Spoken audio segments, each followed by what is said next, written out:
Chapter 5. The Price of Information. The lieutenant, who introduced himself as Malachor, led Alara away from the roaring pit and into the foundry's labyrinthine depths. The air grew colder, the clang of the arena fading behind them, replaced by the unsettling hum of contained energy. They passed cells where failed aspirants groaned in misery and alchemical labs that reeked of ozone and decay, the sickly purple glow of the veil's runes sustaining the iron walls. This was their nest, a place of shadow and pain. Malachor guided her into a small private chamber, furnished with little more than a heavy iron table and 2 chairs. The single door clanged shut behind them with a sound of grim finality. The room was a trap, a cage. He clearly believed she was the one being tested. The grinder is a crude filter, Malachor began, leaning against the table with a sardonic smile. He gestured for her to sit, an offer she ignored. It weeds out the weak, but what you displayed, that was something else. Finesse control, you're not some back-alley brawler. His black eyes appraised her, cold and calculating. We have a place for someone with your talents, but loyalty must be proven. Tell me, who are you, and why should the Ashen Veil invest in you? This was her desired moment, the confrontation she had bled for. The obstacle was his arrogance, his belief that he was the one in control. It was time to disabuse him of that notion. Alara didn't answer his question. Instead, she asked one of her own, her voice a low, dangerous whisper that cut through his condescension. A few nights ago, 2 of your men paid a visit to an apothecary in the river ward. They carried a mace with an obsidian head. They were clumsy. Malachor's smile didn't falter, but a flicker of surprise registered in his eyes. Many things happen in this city. We are a busy organization. They destroyed something, Lura continued, taking a slow step forward.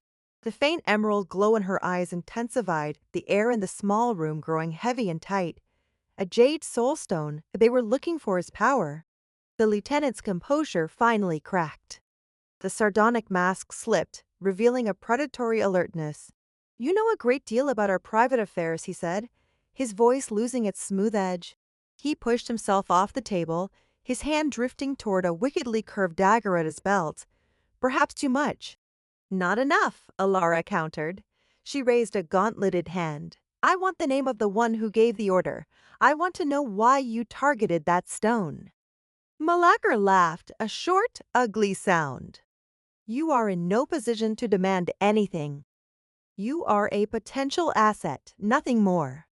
You will be of use to us, or you will be recycled. He drew his dagger, its edge glowing with the same corrosive purple energy as his bracers. This was the moment of action, brutal. Efficient, the door behind her, which Malachor assumed was his only way out, suddenly groaned. Lines of pristine green crystal shot across its iron surface, sealing it shut with the screech of tortured metal.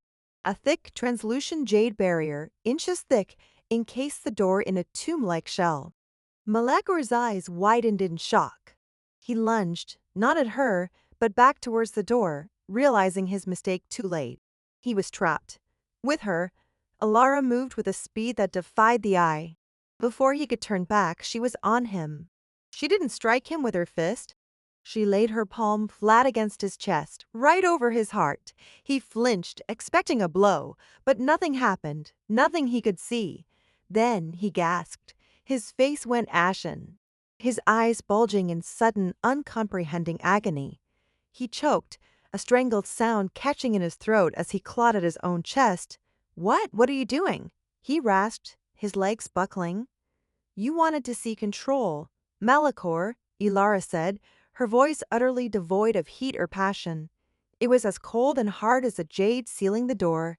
I am demonstrating. She was not just channeling her power outwards. She was weaving it with terrifying precision inside him. Microscopic, ice-hot needles of pure jade were crystallizing within his very bloodstream, collecting in the delicate muscles around his heart and lungs. It was an agony beyond any simple blade. He was being unmade from the inside out. He collapsed to his knees, the dagger clattering from his nerveless fingers. His breath came in ragged, painful hitches. He stared up at her, his arrogance completely shattered, replaced by the primal terror of a man facing a force he could not comprehend. He finally saw her not as a recruit but as an executioner. He saw the destroyer. The name, she commanded. Mercy, please, he choked out, blood flecking his lips. The pressure in his chest increased. He screamed, a raw, high-pitched sound of pure torment. I am fresh out of mercy, Alara stated. The name and the reason now. Vardok, he shrieked, the name torn from him. Master Vardok. He's the one who divined the location of the Soul Stone. Why? The pressure eased infinitesimally, a small reward for his compliance. Malachor gasped for air, his body trembling violently. The ritual, the grand ritual to cast the city in shadow. It requires an immense source of pure elemental life force. A nexus of power. Vardok's scrying led him to the Soul Stone. He said it contained a lifetime of condensed, stable energy, perfect for what we needed. The pieces clicked into place, forming a picture far more sinister than simple, malicious destruction. Her personal tragedy was just a footnote in their grand, nihilistic ambition. You were meant to steal it, not destroy it, she said, the realization dawning on her.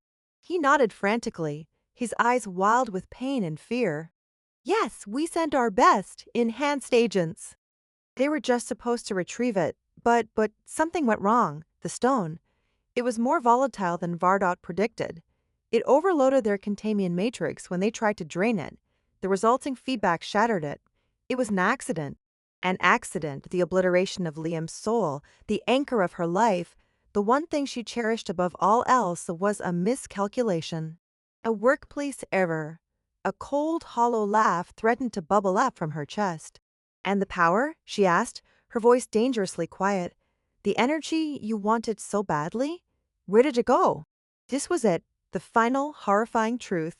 Malachor stared at her, at the emerald light burning in her eyes, at the pulsing green scars visible on her neck, at the oppressive, overwhelming aura of power that was causing the very iron of the room to hum. The last vestiges of his comprehension slotted into place, and what he saw in her face was a dawning horror that mirrored his own. It had to go somewhere, he stammered, his voice cracking with a new kind of terror. An energy nexus like that doesn't just dissipate. It seeks the nearest, most compatible vessel, the one it was already attuned to. He stared at her, choking on the revelation. Oh, gods, it's in you. The power we were hunting, it's all inside you. The world tilted. The white-hot core of her rage was doused in ice. Her quest for simple revenge, a straightforward path of blood and retribution, was suddenly a tangled, horrifying knot. They hadn't just taken everything from her.